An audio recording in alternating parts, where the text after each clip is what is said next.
Good day to everybody, and how are you doing today? I am Eric Anderson. This is the Bass and Triad channel, and yes, you are staring at my fashionable piano.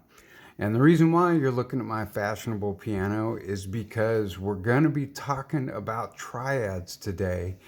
And this is maybe one of the more challenging things that I've done is actually talking about the triads, and I need the piano to help me actually describe that better to you. So if you recall, last week when we talked about triads and I demonstrated some ideas, it wasn't about what you could see as much as what you could feel. What a major triad feels like and what a minor triad feels like, the mood that it creates, the vibe, the feeling, the emotion. And that's great because, we understand what happy and sad mean because we felt those emotions before. So it's easy to translate how a major triad and a minor triad feel for just that reason, because we understand those feelings. But here's the challenge. So imagine this little doodad right here. And what I would like you to do is imagine that you had to describe the color of this little doodad right here to a person that's been blind since birth. This person has never ever seen any color, and it's up to you to describe this color to that person. How would you do it? How would you use words to describe a color like this? That's the challenge. That's a big part of the challenge that music theory presents and it's because of this. Music is a sound. It's not something you can see. And because it's not something you could see, but I genuinely believe that we are much more visually oriented than we are sound oriented. We always want something that we can associate it with, a picture or something like that. That's probably why videos took off so well, because now you had something you could associate the music with.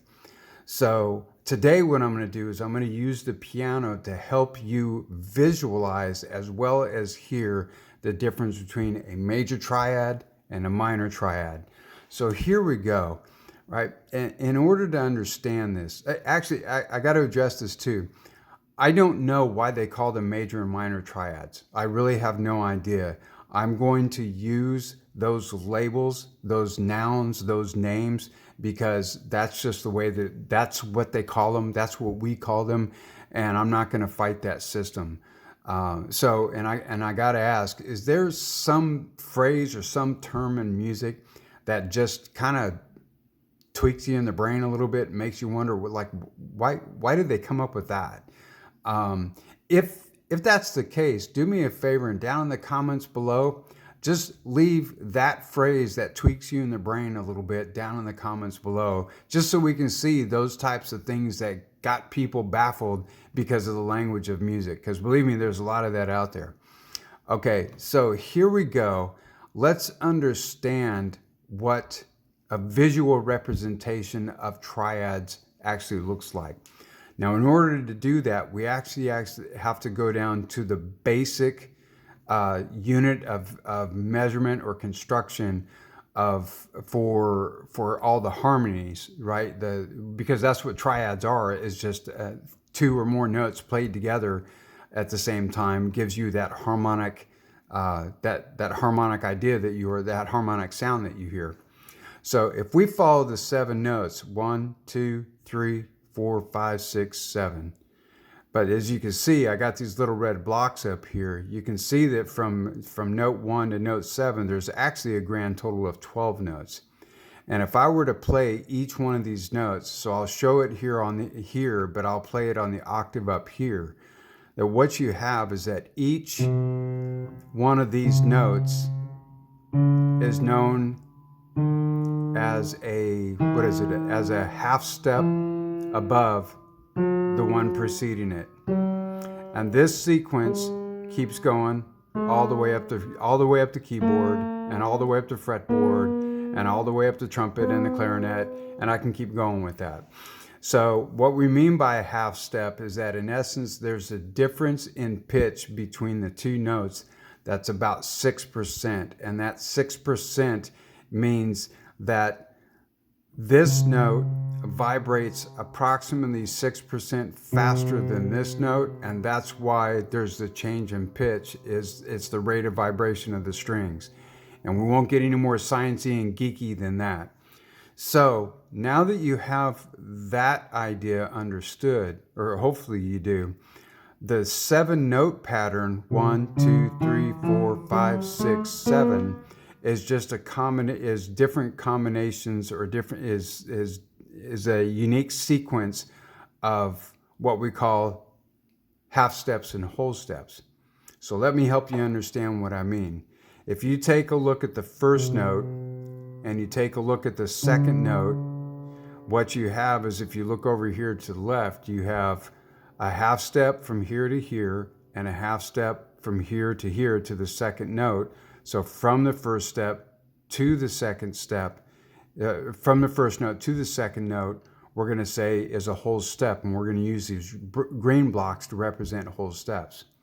So now then, if you take a look from the 2 to the 3, you get the same thing. A half step from the 2 to above the 2, and then a half step from above the 2 to the 3. So what do you get? You get another whole step. Now, when we go from the 3 to the 4, you notice that there's no upper note here. So from 3 to 4 is actually considered a half step, even though they're on the white keys. So then we just kind of follow the same idea. From note 4 to note 5 is one half, and then a second half makes one whole step. And then from 5 to 6, again, is one half, a second half, another whole step. And then 6 to 7, right, is a half, one half, a second half, one whole step. And then finally, from 7 to the next octave is one half step. So every 7-note scale, which is the major scales that we've been talking about up to this point, regardless of the key signature you're playing in, is always going to have this whole, half step, whole step, whole step, whole step, half step, tonal pattern or interval pattern. And it works like clockwork every single time. Like, let me show you, right? So if we did this on all the white notes, the lower keys, right? It's just 1, 2, 3, 4, 5, 6, 7, and I could keep going. But what's really cool is, let's say that I want to get have those same tonal patterns that we're going to follow, but I want to do it up here and use pretty much all the upper keys. It still has the same tonal pattern of 1, 2, 3, 4, 5, 6, 7, and then we keep going up. So regardless of where you start on your instrument and what note you start on in a scale, as long as you have this whole step, half step, whole step, half step tone or interval pattern, then guess what? You are playing that major scale that starts on whatever that first note is. I took you through this because this is what sets up our understanding of the major and minor triads. So what I'm going to do now is that I'm actually going to break down each one of these triads in the context of these whole steps and these half steps. And hopefully my expectation is that by the end, you will be able to that you will fully understand the difference between a major triad and a minor triad, and it has to do with these whole steps and half steps. So here we go. So again, right, I'm going to be working, this hand is going to be playing up here, an octave above here, so that you can both see and hear the relationship.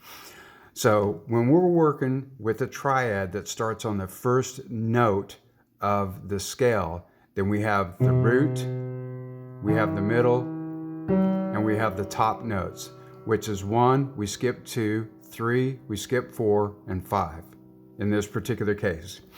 So now if you look over here and you check this out, you can see that from 1 to 2 is a whole step, and from 2 to 3 is a whole step.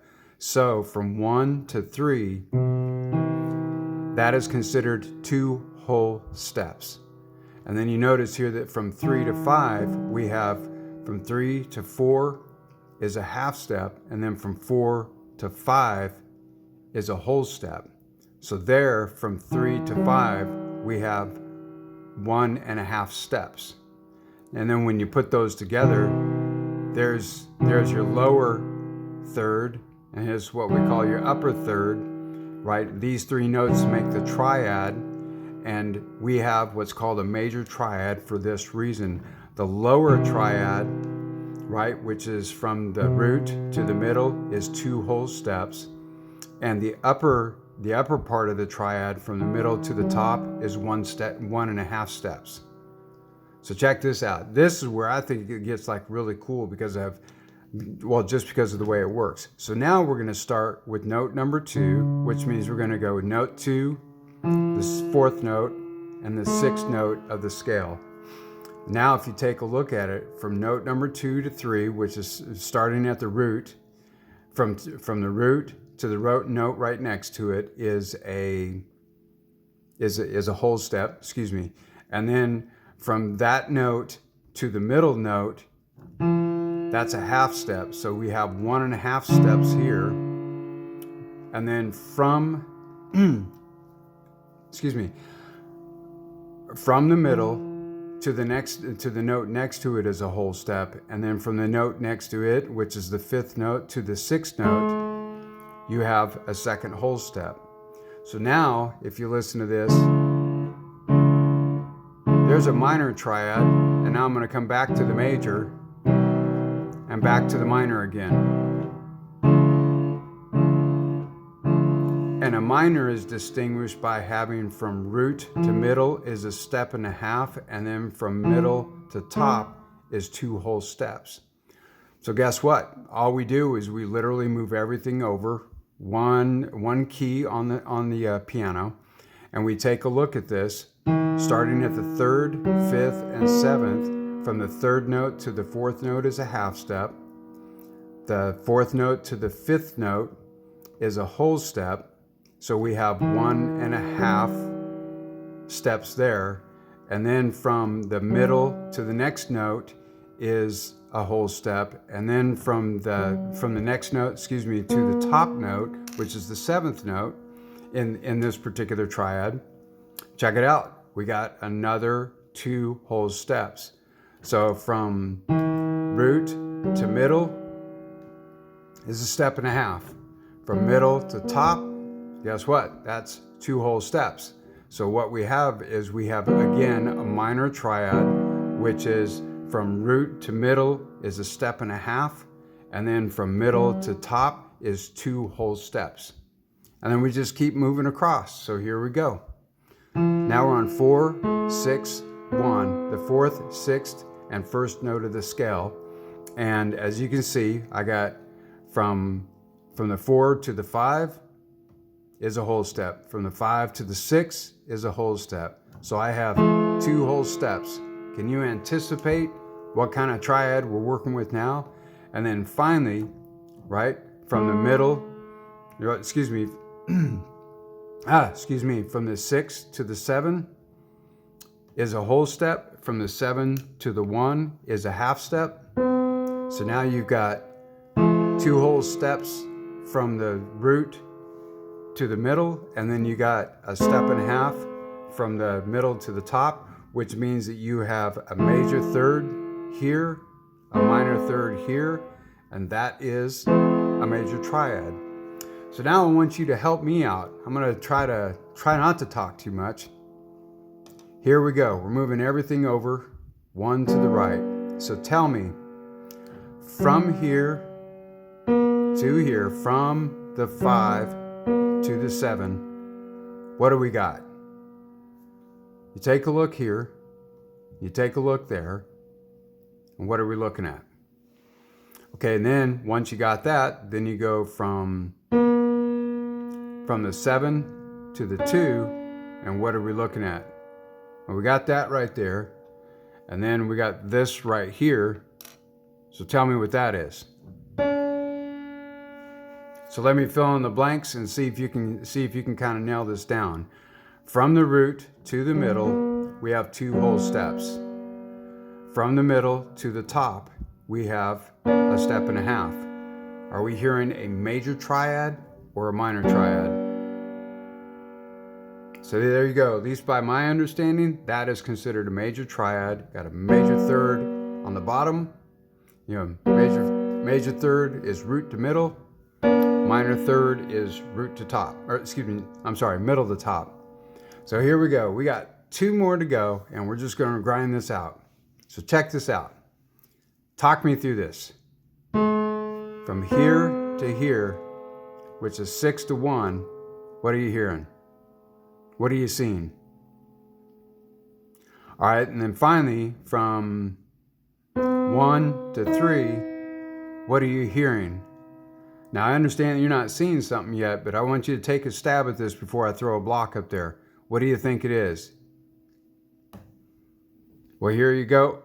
That's what it is. So from the root to the middle is a step and a half or minor third. From the middle to the top is 2 whole steps or a major third. So what we're looking at here is a minor triad. Because the minor triads, one more time, right? It's a minor third at the bottom from the root note to the middle, and then a major third from the middle to the top. So finally, we get to the dreaded chord, or the dreaded triad, and that is the diminished. Now you notice there's still 5 notes apart. 1, 2, 3, 4, 5. Let me turn this over here a little bit, just to help us out. But I want you to listen real close, right? Again, you take a look at this, see if you can figure this one out.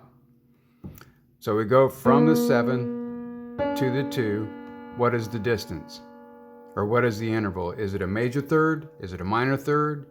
Is it 1.5 steps? Is it 2.5 steps? Or excuse me, is it 2 whole steps?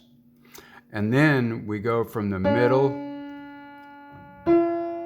to the top, or from the 4 to the 7. Now notice, pay close attention to this, and you'll notice that from the middle you have 2 half steps, or a whole step there. Sorry about that.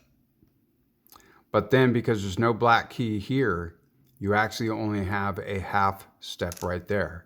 So a diminished chord, even though it goes 1, 2, 3, 4, 5, it winds up working out where the first 2 notes are a half step apart. The last 2 notes of this are a half step apart. So what you have is from the root to the middle is 1.5 steps. From the middle to the top is also 1.5 steps. And that's the distinguishing characteristic that makes the diminished triad what it is. So when you put the 3 of them together, it's kind of got an eerie, depressing, makes you want to go out and punch somebody in the throat kind of thing. But what's cool about this is watch what happens when I move 1 to the right and go to a major triad. There's just a sense of relief. There's a sense of resolution, like, okay, everything's good again. And that's why you use that diminished triad every now and again, to create that really a high amount of tension, and then you come right back here to this major triad, and that way you kind of alleviate all the tension and kind of let everybody off the hook. So my friends, right there is my attempt at trying to help you visualize major triads versus minor triads. Do me a favor. First of all, before you even try to answer this question, go backwards, back this video up again, and watch how each triad was put together, and watch the combination of half steps and whole steps, because that's the essence of the triads right there. Remember that a major triad has a whole step, is a major triad is 2 whole steps from the root to the middle, and then a step and a half from the middle to the top note of the triad. Whereas with the minor triad, you have a step and a half from the root to the middle, and then you have 2 whole steps from the middle to the top. And then what you'll hear people say is that a major triad has 2 whole steps on the bottom, so to speak, and then a step and a half on the top. And the minor triad has a step and a half on the bottom of the triad and 2 whole steps on the top. So please go back and review, watch this over and over again to really see and hear how the characteristics of the major and the minor, because this is like hugely important to understand as you continue going deeper into the stuff we call music theory. So the cool thing is this, it's all only built on just the 7 notes, right? Just 1, 2, 3, 4, 5, 6, 7, 1, and that's it. So let me ask, the goal of this video was to actually help you better visualize the difference between a major and minor triad, as well as hear the difference between a major and minor triad. Did I hit that mark? Straight up, did I hit it? If I did, right, do me a favor, give me a like, give me a subscribe. Definitely, if it made sense to you and you think that it'll make sense to other people, please share this with them, because I would love more people to get this. It's not that difficult if we just keep it in 7 numbers and we try to visualize things a little bit better. If I didn't hit the mark, and I'm totally cool with that, do me a favor, right? Leave me a comment down below and actually let me know where I fell short of the mark. Because the goal was to help you see it, hear it, understand it, visualize it, and help you get it into your brain to where it always makes sense. If I failed to do that, let me know so that I can take another run at it and see if we can cipher this out.